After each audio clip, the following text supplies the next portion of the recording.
In today's video, I want to take you through and trade an ABCD pattern.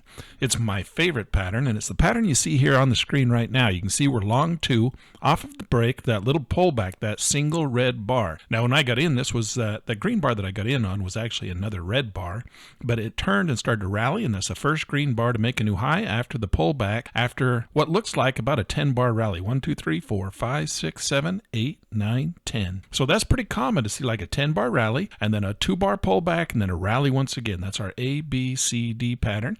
So we took an automatic long position on an auto trailing stop for entry on the first bar to make a new high, and we're long 2 contracts at this point. You can see we've got our limit orders set out there to take a profit as the market starts to rally in our favor. Each one of those blue triangles is a take profit limit order. There we go. We just hit our stop. Now this market is going 2 times speed. I've got it sped up so you don't have to sit through 5 minutes of watching this market move. But nonetheless, as the market starts to rally, you'll notice that we have higher lows and higher highs.